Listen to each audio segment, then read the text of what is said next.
ನೋಡಮ್ಮ, ಈಗ ನಾನು ಹೇಳೋದು ನಿಂಗೆ ಸಸಾರಾಗಿ ಕಾಣ್ಬೋದು. ಇದೇ ಮುಂದುವರೆದ್ರೆ ಪೂರ್ತಿ ಆಡಳಿತ ಅದ್ರ ಕೈಗೆ ಹೋಗ್ತದೆ.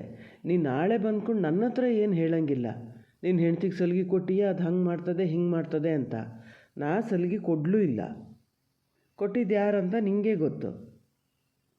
ಏನೊಂದು ಕೇಳಿದ್ರು ಮಾವ್ರನ್ನ ಕೇಳಿ, ಮಾವ್ರಿಗೆ ದುಡ್ಡು ಕೊಟ್ಟೀನಿ ಹೀಗೆ ಹೇಳ್ತಿರ್ತದೆ ಗೊತ್ತಾ. ಇನ್ನು ನಾನು ನೋಡ್ತಿದ್ದಂತಲೇ ಎಷ್ಟು ಜನ ಬಂದ್ದಾರೆ. ಯಾರು ಏನೋ 500,000 ರೂಪಾಯಿ ಕಡಿಮೆ ಬಾಲ ಕೈಲಿ ಕೊಟ್ಟು ಹೋಗಲ್ಲ. ಆ ದುಡ್ಡೆಲ್ಲ ಎಲ್ಲಿ ಹೋಗ್ತದೆ? ಅಲ್ಲ, ಅದರ ತಾಯಿ ಮನೇಲಿರೋಷ್ಟೊತ್ತಿಗೆ ಅದ್ರ ತಾಯಿ ತೆಗೆದಿಡ್ತಿದ್ರು. ಇಲ್ಲಿ ಬಂದ ಮೇಲೆ ಮನೆ ಯಜಮಾನಿ ಯಾರು? ನೀನು ತೆಗೆದಿಡ್ಬೇಕು, ಹೌದಾ ಅಲ್ಲ? ನೀ ಯಾಕೆ ಅದನ್ನು ಕೇಳಲ್ಲ? ಬೇಡದಿದ್ದಕ್ಕೆ ಏನಕ್ಕಾರು ಕೇಳಕ್ಕೆ ಹೋತೀಯ. ಇವನ್ನೆಲ್ಲ ಕೇಳೋಕ್ಕಾಗಲ್ಲ. ನನ್ನ ಮಗನ ಕೈಯಲ್ಲಿ ಬಂದು ದುಡ್ಡದು. ನನಗೂ ಅದರಲ್ಲಿ ಹಕ್ಕಿತ್ತು ಗೊತ್ತಾ. ನನಗೂ ಇತ್ತು, ನಿಂಗೂ ಇತ್ತು. ನೀ ಅದನ್ನು ಹೇಳೋದೇ ಇಲ್ಲ. ಈಗ ಇದನ್ನಾರು ಒಂದು ನಿಧಾನದಿಂದ ಕೇಳೆ ಅಂತೀನಿ, ಅದಕ್ಕೂ ಇದು ಮಾಡ್ತೀಯ. ಏನು ಬರೀ ನನ್ನ ಒಳ್ಳೇದಕ್ಕಾಗಿ ನಾನು ಹೇಳ್ತಿದ್ದೀನ? ಅಲ್ಲ, ಬರೀ ಅನ್ನಕ್ಕೆ ನನ್ನ ಒಳ್ಳೇದು ಇದರಲ್ಲಿ ಏನೂ ಇಲ್ಲ. ಆ ಪ್ರಶ್ನೆನೇ ಬರಲ್ಲ. ನಂಗೆ ಬೇಜಾರಾದರೂ ಹೋಗ್ತೀನಿ, ಪೇಟೆ ಬದಿ ಕೂತ್ಕೋತೀನಿ, ಬರ್ತೀನಿ. ನಿಂಗೆ ಹಂಗೆ ಇದೇ ಮನೇಲಿ ಇರಬೇಕು. ಯಾವುದೊಂದು ಕೇಳೋದಾದರೂ ನಿನ್ನ ಕೇಳಿ ಮಾಡಬೇಕು, ಅವಳನ್ನಲ್ಲ. ಇದನ್ನು ಉಳಿಸ್ಕೋಬೇಕಾಗಿದ್ದು ಯಾರು ಹೇಳೋ? ನೀನು ಉಳಿಸ್ಕೋತಿಲ್ಲ, ನಾನೆಂತ ಮಾಡೋದು? ಹೇಳಷ್ಟು ಹೇಳಿನಿ, ಏನಾರು ಮಾಡ್ಕೆ. ಈಗ ಇದು ಯಜಮಾನಿಕೆ ಮಾಡ್ತದೆ, ಇನ್ನೊಂದು ಸ್ವಲ್ಪ ದಿವಸ ನೋಡು, ಆದ್ರೆ ಅಮ್ಮ ಯಜಮಾನಿಕೆ ಮಾಡೋಕ್ಕೆ ಶುರು ಮಾಡ್ತಾರೆ. ಹೆಂಗೋ ಅಲ್ಲೇನು ಗಂಡು ಮಕ್ಕಳಿಲ್ಲ, ಇದ್ದರೂ ಆಗ್ತದೆ, ಬಿಟ್ಟರೂ ಆಗ್ತದೆ. ಇಲ್ಲಿಗೆ ಬರ್ತಾರೆ, ಪೂರ್ತಿ ಆಡಳಿತ ಅವ್ರ ಕೈಗೆ ತಗೋತಾರೆ. ಅವಾಗ ಏನು ಮಾಡ್ತೀಯ ನೋಡು. ನಾನು ಇನ್ನೇನು ಹೆಚ್ಚೇನು ಹೇಳಕ್ಕೆ ಹೋಗಲ್ಲ, ನಾನು ನಿಂಗೆ ಬಿಟ್ಟಿದ್ದು. ನೋಡು ಸರಿತ, ಈಗ ನಿನ್ನ ಆಟ ಎಷ್ಟು ದಿವಸ ನಾನು ನೋಡ್ತೀನಿ. ಯಾವುದೋ ಒಂದು ಕೇಳೋಕ್ಕೆ ಹೋದರೂ ತಿರುಗಿ ಉತ್ತರ ರೆಡಿ ಇಟ್ಕೊಂಡಿರ್ತೀಯ. ನೀನೇ ದೊಡ್ಡ ಹೀರೋಯಿನ್ ಅಂದ್ಕೊಂಡು ಈಗ ನೋಡು ನನ್ನ ಆಟ ಏನಂತ ತೋರಿಸ್ತೀನಿ. ಅಮ್ಮಗೆ ಫಿಟ್ಟಿಂಗ್ ಇಟ್ಟೀನಿ, ಶುರು ಆತದಿನ್ನು. ಗೊತ್ತಾಗಲಿ ಅವಾಗ ನನ್ನ ಕಾಲು ಬುಡಕ್ಕೆ ಬತ್ತೀಯ. ಹಿಂಗಾತದೆ ಅಂತ ಬಂದಾಗ ಹೇಳ್ತೀನಿ ನೋಡು. ಅಲ್ಲವಾಗಿ ಸೀಳೋದು ಒಂದಕ್ಕೆ ಸಾಮಾನ್ಯ. ಬುತ್ತ ಬಹಳ ಜೋರಾಗಿದೆ, ಅದೇನು ಸುಳ್ಳೇನಲ್ಲ. ತಾಯಂಕನು ಏನು ಎಷ್ಟು ದೊಡ್ಡ ಸಾವುಕಾರರ ಮನೆ ಹಿಂಸೆನೋ ಇದು ಅನ್ಬೇಕು. ಹಂಗೆ ಬಾಲ ಹಿಡ್ಕೊಂಡಿದ್ದು ಹತ್ತೆ ಇತ್ತು ಹೊಂದಲ್ಲ. ಅವಾಗೆಲ್ಲ ಬಂದಿದ್ದು ಎಂಥವ್ರು ಒಂದು ಸ್ವಲ್ಪ ಕೆಲಸನಾರು ಮಾಡ್ತಿತ್ತು. ಈಗ ಏನಿಲ್ಲಪ್ಪ, ಬರೀ ಬಾಲ ಹಿಡ್ಸೋದು ಒಂದೇ. ಯಾವುದೊಂದಿದ್ರು ಈಗ ಮಗಳು ಬಂದು ನನ್ನ ಹತ್ರ ಹೇಳೋದು, ತಾಯಿ ಹತ್ರ ಹೇಳಬೇಕು ಅನ್ನೋದಿಲ್ಲ.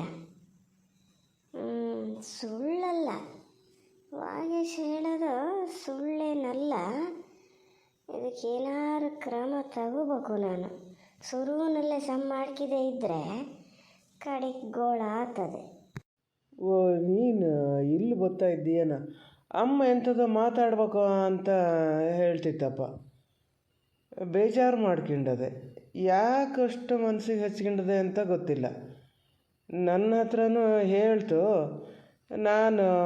ನಾ ಹೇಳಿದ್ರೆ ಸರಿ ಆಗಲ್ಲ ಮಾರತಿ, ಸುಳ್ಳು ಅಂತ ಹೇಳ್ತದೆ ಅದು, ನೀವೇ ಕೂಡ್ಸ್ಕೊಂಡು ಹೇಳಿರಿ ಅಂತ ಹೇಳ್ತದೆ, ನೀನೇ ಹೇಳು ಅಂದೆ. ಅದು ಎಲ್ಲದೇ ಒಂಚೂರು ಬರೋಕ್ಕೆ ಹೇಳೋ ಅಂತೂ ಇಲ್ಲೇ ಬರ್ತಿದ್ದೀಯಲ್ಲ, ಹೋಗಲ್ಲ. ಅಮ್ಮ ಎಂಥದ್ದು ಹೇಳ್ಬೇಕಂತೆ. ಅರೆ, ಇಷ್ಟೊತ್ತು ಒಟ್ಟಿಗೆ ಕೂತಿದ್ದು ಅಲ್ಲೇ. ಅವ್ರು ಈಗ ನಿಮ್ಮ ಹತ್ರ ಎಂತ ಕೇಳಿ ಕಳಿಸ್ತಾ ಇದ್ದಾರೆ? ಅಲ್ಲೇ ಹೇಳ್ಬೋದಿತ್ತಲ್ಲ ನನ್ನ ಹತ್ರ. ಎಂತ ಹೇಳ್ಬೇಕಂತೆ? ಅದೇನೋ ನಂಗೆ ಗೊತ್ತಿಲ್ಲ. ನೀವು ಅಲ್ಲಿ ಹೋಗು, ಹೇಳ್ತದೆ, ಗೊತ್ತಾಗ್ತದೆ. ಎಂತ ಮಾತಾಡ್ಬೇಕು ಅಂದ್ರೆ ಅತ್ತೆ ನೀವು? ಎಂತ ಇಷ್ಟೊತ್ತು ಅಲ್ಲಿ ಒಟ್ಟಿಗೆ ಕೂತಿದ್ವಲ್ಲ, ಅವಾಗ ಎಂತ ಹೇಳಿ ಎಂತ? ನಿಮಗೆ ಇದ್ದಕ್ಕಿದ್ದಂತೆ ಯಾಕೆ ಈ ಡೌಟ್ ಬಂತು? ಏನು ಹೇಳ್ಬೇಕಂತ ಇದ್ದೀರಿ ನೇರ ಹೇಳಿ. ಅಲ್ಲ, ಅಮ್ಮ ಬಾಲೆ ಕರ್ಕೊ ಕೂತ್ಕೋತದೆ ಅಂದರೆ ನೀವೇ ಕರ್ಕೊ ಕೂತ್ಕೊಳ್ಳಿ. ಯಾರು ಬೇಡ ಅಂದರು? ಅದು ಎಲ್ಲಿ ಬಾಲೆ ಎಣ್ಣೆ ಹಚ್ಚೋದು, ಸ್ನಾನ ಮಾಡಿಸೋದು, ಇದು ಮಾಡೋದು, ಮತ್ತು ಹೊರಡೆ ಹಾಕಿದಾಗ ನೀವೇ ಇರ್ತೀರಿ ಅಲ್ಲಿ. ಆ ಟೈಮಲ್ಲಿ ಬಂದು ಬಾಲೆ ಬಟ್ಟೆ ತೊಳೆಯೋದು, ಇಲ್ಲ ಮನೆ ಪಾತ್ರೆ ತೊಳೆಯೋದು ಎಲ್ಲ ಮಾಡ್ತಿರ್ತದೆ. ನಾನೇ ಹೇಳ್ತೀನಿ ಬೇಡ ಅಂತ, ಆದರೂ ಅದು ಕೇಳಲ್ಲ. ನೀವು ಬಾಲೆ ಕರ್ಕೊಳ್ಳಿ ಅಂತ ಹೇಳಿದಾಗ ಅಲ್ಲೂ ಕೂರಲ್ಲ ನೀವು. ನನ್ನ ಕೈಗೆ ಬರಲ್ಲ ಇವ ಅಂತೀರಿ. ಹಂಗಂಥೇಳಿ ಏನು ಮಾಡೋದು? ಈಗ ನಾನು ಕರ್ಕೊ ಕೂತ್ಕೊಂಡ್ಲಾ? ಇದಲ್ಲ ವಿಷಯ. ನೀವೇನೋ ಬೇರೆ ಹೇಳಕ್ಕೆ ಹೊರಟಿರಿ. ಏನು ಅಂತ ನೇರ ನೇರ ಹೇಳಿ. ಹಿಂಗೆ ಕೇಳಿದ್ದು ಒಳ್ಳೇದಾಯ್ತು. ಮನಸ್ಸಲ್ಲಿ ಇಟ್ಕೊಂಡು ಅದನ್ನೇ ಒಂದು ಇದು ಮಾಡ್ತಿರೋದಕ್ಕಿಂತ ಈ ಥರ ಮಾತಾಡಿ ಕ್ಲಿಯರ್ ಮಾಡ್ಕೊಳೋದು ಒಳ್ಳೇದು. ಹೇಳಿ, ಏನು ಕೇಳಕ್ಕೆ ಹೊರಟಿರಿ ನೀವು? ಮೊನ್ನೆ ಸಾಮಾನು ತರೋಕ್ಕೆ ದುಡ್ಡು ನೀನು ಕೊಟ್ಟಿಯಂತೆ, ಹೌದಾ? ನಿನ್ನ ಮಾವಗೆ ಬಾಲ ಕೈಯಲ್ಲಿ ಬಂದು ದುಡ್ಡು ತೆಗೆದು ಕೊಟ್ಟಂತೆ. ಯಾರನ್ನು ಕೇಳ್ಕೊಟ್ಟೆ? ಬಾಲೆ ಕೈಯಲ್ಲಿ ಬಂದು ದುಡ್ಡು ಕೊಡ್ಲಾ? ಅದು ನನ್ನ ಹತ್ರನೇ ಅದೇ. ನಾನು ಸುಮ್ಮನೆ ಹೇಳಿದೆ ಆ ಥರ ನಿಮ್ಮ ಮಗನ ಹತ್ರ ಪದೇ ಪದೇ ಬಂದು ದುಡ್ಡು ಕೇಳ್ತಿದ್ರಲ್ಲ ಅಂತ ಹೇಳಿ, ಇಲ್ಲ ನನ್ನ ಹತ್ರ ಅನ್ನೋಕ್ಕಾಗಿ ಹೇಳಿದೆ ಅಷ್ಟೇ. ಆದರೆ ಬಾಲೆ ಕೈಯಲ್ಲಿ ಬಂದು ದುಡ್ಡು ಮಾವರಿಗೆ ಕೊಡಕ್ಕೆ ನಾ ಯಾರನ್ನು ಕೇಳಬೇಕು? ಬಾಲನೇ ಕೇಳಬೇಕು. ಅವ ಅಂತ ಹೇಳ್ತಾನೆ. ಈ ವಿಚಾರ ಕೇಳೋಕ್ಕೆ ನೀವು ಅಷ್ಟು ತಲೆ ಬಿಸಿ ಮಾಡ್ಕೊಂಡು ನಾ ಬರೋದನ್ನೇ ಕಾಯ್ತಾ ನಿಂತಿದ್ರಾ?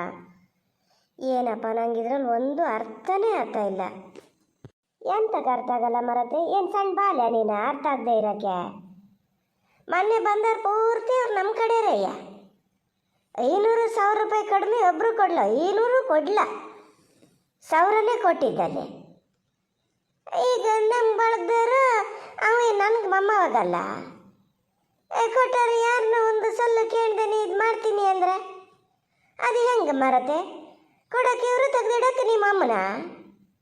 ಅಲ್ಲಿ ಬಂದಿದ್ದು ನಿನ್ನ ಅಮ್ಮ ತೆಗ್ದಿಡೋದಾತ, ಇಲ್ಲಿ ಬಂದಿದ್ದು ನಿನ್ನ ಅಮ್ಮನೇ ತೆಗ್ದಿಡೋದಾತ. ಏನು ಈ ಮನೆ ಯಜಮಾನಿಕೆ ಪೂರ್ತಿ ಅವರೇ ಮಾಡ್ಬೇಕು ಅಂತ ಮಾಡ್ಕೊಂಡಾರ ಹೆಂಗೆ?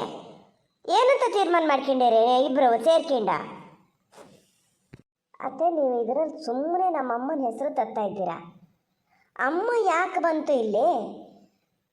ಯಬ್ಬಾ, ನಂಗೆ ಇವರೆಲ್ಲ ಯಾಕೆ ಬರ್ತಾರೆ, ಯಾಕೆ ದುಡ್ಡು ಕೊಡ್ತಾರೆ, ತೀರ ಚೀಪ್ ಅನ್ನಿಸ್ತಾ ಇದೆ ನನಗೆ. ಇವನೊಂದು ಕೆಲಸ ಮಾಡಿ, ಬಾಲಕೈಯಲ್ಲಿ ದುಡ್ಡು ಕೊಡೋಕ್ಕಂತ ಬರ್ತಾರಲ್ಲ, ಅಲ್ಲೇ ಕೂತು ನೀವೇ ಇಸ್ಕೊಂಬಿಡಿ. ಯಾರಿಗೆ ಬೇಕಾಗಿದೆ ಅಂತ. ಇನ್ನಾದರೂ ನಿಮಗೆ ಏನು ಹೇಳ್ತಾರೆ ನಿಮ್ಮ ಮಗ, ಯಾಕೆ ಹೇಳ್ತಾರೆ ಅಂತ ಗೊತ್ತಾಗಲ್ಲ. ಈ ಮಾತು ನೀವು ಆಡ್ತಿರೋದಲ್ಲ, ನಿಮ್ಮ ಮಗ ಹೇಳ್ಕೊಟ್ಟು ಆಡ್ತಿರೋದು ಅಂತ ನಂಗೆ ಚೆನ್ನಾಗಿ ಗೊತ್ತು. ಯಾಕತ್ತೆ ಹಿಂಗೆ ಮಾಡ್ತಿದ್ದೀರಿ? ನಿಮ್ಮ ಮಗ ಹಾಳಾಗಕ್ಕೆ ನೀವೇ ಕಾರಣ ಆತೀರಿ. ಇದು ಯಾಕೆ ನಿಮ್ಮ ತಲೆ ಒಳಗೆ ಹೋತಿಲ್ಲ? ಈಗ ಬಂದು ಅವ್ರು ಹೇಳಿದ್ರು, ಸರಿತ ನಮ್ಮ ದುಡ್ಡು ಇಸ್ಕೊಂತದೆ, ನೀನು ಮನೆ ಯಜಮಾನಿ, ನೀನು ಇಸ್ಕೊಬೇಕು ಅಂತ ಹೇಳೋಗಿರ್ತಾರೆ. ಅದಕ್ಕೆ ನೀವು ಕೇಳ್ತಿದ್ದೀರಿ. ನೀವು ದುಡ್ಡು ಇಸ್ಕೊಂಡ್ರೆ ಏನಾಗ್ತದೆ ಮುಂದೆ ಅದನ್ನು ಯೋಚನೆ ಮಾಡಿ. ನಿಮ್ಮ ಕೈಯಲ್ಲಿ ಇಟ್ಕೊತೀರಾ? ನೀವು ತೆಗೆದು ಕೊಡ್ತೀರಿ ನಿಮ್ಮ ಮಗಗೆ? ಎಂತಕ್ಕೆ? ಯಾವ್ದಾದ್ರು ಒಳ್ಳೆ ಕೆಲ್ಸಕ್ಕೆ ಕೊಡ್ತೀರಾ? ಇಂಥದ್ದೇ ಏನಾರು ಮಾಡಕ್ಕೆ ಕೊಡ್ತೀರಿ? ಅಲ್ಲಿಗೆ ಯಾರಿಂದ ಮಗ ಹಾಳಾದಂಗಾತು ಹೇಳಿ? ಇನ್ನಾದರೂ ಸ್ವಲ್ಪ ಬದಲಾಗಿ ನೀವು. ನಮ್ಮಮ್ಮ ನನ್ನ ಮಗನ ಕೈಯಲ್ಲಿ ಬಂದು ದುಡ್ಡು ತೊಗೊಂಡು ಹೋಗಿ ಅದು ಏನು ಖಂಡಿತ ಏನೂ ಮಾಡಬೇಕಾಗಿಲ್ಲ. ಅದರ ಹರ್ಕತ್ತು ಅದಕ್ಕಿಲ್ಲ. ಏನಾದ್ರು ಎಲ್ಲ ಒಟ್ಟು ಸೇರಿಸಿ ಯಾವುದಾದ್ರೂ ಬ್ಯಾಂಕಲ್ಲೋ ಎಲ್ಲ ಒಂದು ಫಿಕ್ಸೆಡ್ಡಿಗೆ ಹಾಕ್ಬೋದು ಅಷ್ಟೇ, ಅವನ ಭವಿಷ್ಯಕ್ಕೆ ಬೇಕಾಗ್ತದೆ ಅಂತ. ನಿಮ್ಮ ಮಗನಿಗೆ ತೊಗೊಂಡೋಗಿ ಎಲ್ಲೋ ಹಾಳು ಮಾಡಲ್ಲ. ನೋಡು, ಎಲ್ಲರಿಗೆ ಹೇಳ್ದಂಗೆ ನೀನು ನಂಗೆ ಪಾಠ ಮಾಡೋಕ್ಕೆ ಬರಬೇಡ. ಈಗ ವಾಗೀಸ್ ಹೇಳ್ತಾನೆ, ಅದೇನು ಸುಳ್ಳೇನಲ್ಲ. ಮಾತೆತ್ತಿದ್ರೆ ಹಂಗಲ್ಲ ಹಿಂಗೆ, ಹಂಗಲ್ಲ ಹಿಂಗೆ ಅಂತ ಹೇಳಕ್ಕೆ ಬರ್ತದೆ ಅಂತ. ನನ್ನ ಹತ್ರನೂ ಹಾಗೆ ಇದು ಮಾಡೋಕ್ಕೆ ಬರಬೇಡ. ನನಗೇನು ಯಾರೇನು ಹೇಳಿದ್ದೇನಲ್ಲ, ನಾನೇ ತಿಳ್ಕೊಂಡಿದ್ದು. ಇದು ಮನೆ ನಂದು, ನಿನ್ನ ಅಮ್ಮಂದಲ್ಲ. ಇಲ್ಲಿ ಬಂದ್ಕೊಂಡು ಯಜಮಾನಿಕೆ ಮಾಡೋಕ್ಕೆ ಮತ್ತೆ ಅದನ್ನೇ ಹೇಳ್ತಿದ್ದೀರಲ್ಲ. ಎಲ್ಲಾರು ನಮ್ಮ ಅಮ್ಮ ಕೇಳಿಸ್ಕೊಂಡ್ರೆ ಅದಕ್ಕೆ ಎಷ್ಟು ಬೇಜಾರಾಗ್ತದೆ ಪಾಪ. ಏನು ಯಜಮಾನಿಕೆ ಮಾಡೋದೆ ಅದು? ಅದಕ್ಕೆ ಗೊತ್ತೇ ಇಲ್ಲ. ದುಡ್ಡು ಯಾರು ಕೊಟ್ಟಾರೆ, ಏನು ಮಾಡ್ಯಾರೆ ಅಂತ ಗೊತ್ತೇ ಇಲ್ಲ. ನಿಮ್ಮ ಮಗ ಬಂದು ನನ್ನ ಹತ್ರ ದುಡ್ಡು ಕೇಳಿದ್ರು, ಏನಕ್ಕೂ ಅರ್ಜೆಂಟ್ ಬೇಕು, 1,000 ರೂಪಾಯಿ ಕೊಡಿ ಅಂತ. ನಾನು ಯಾಕೆ ಕೊಡ್ಲಾ ಅಂತಲೂ ನಿಮಗೆ ಗೊತ್ತಿಲ್ಲ. ಹಂಗಾರೆ ಒಳ್ಳೇದಕ್ಕೆ ಬಳಸ್ಕೊಡೋದಾಗಿದ್ರೆ ನಾನು ಖಂಡಿತ ಕೊಡ್ತಿದ್ದೆ. ಆ ದುಡ್ಡು ಇಟ್ಕೊಂಡು ನಾನಾರು ಏನು ಮಾಡಲಿ? ಅವ್ರು ಕೇಳ್ತಿದ್ದೆ ಕುಡಿಯೋಕ್ಕೆ ಅಂತ. ಯಾವ ಥರ ಬರ್ತಾರೆ ನಿಮ್ಮ ಮಗ ಅಂತ ಗೊತ್ತಲ್ಲ ನಿಮಗೆ. ಅಮ್ಮಗೆ ಗೊತ್ತಾದರೆ ಸುಮ್ಮನೆ ನೆಗ್ಲೆಕ್ಟ್ ಆಗ್ತಾರೆ ಇವರು ಅಂತ ಅಮ್ಮಗೆ ಗೊತ್ತಾಗ್ದಿದ್ದಂಗೆ ನಾನು ನೋಡ್ಕೊತಾ ಇದ್ದೇನೆ. ಈ ದುಡ್ಡಿನ ವಿಚಾರ ಅಮ್ಮಗೆ ಏನೂ ಗೊತ್ತೇ ಇಲ್ಲ. ಸುಮ್ಮನೆ ಅದರ ಹೆಸರು ಯಾಕೆ ತಗೋತಿದ್ದೀರಿ? ನಿಧಾನದಿಂದ ಕೂತು ಯೋಚನೆ ಮಾಡಿ. ಇಷ್ಟು ದಿವಸ ಅಂತೂ ಆಯ್ತಲ್ಲ, ಇನ್ನು ಮೇಲಾರು ಸರಿಯಾಗಿ ಬದುಕಕ್ಕೆ ನೋಡೋಣ ನಾವು.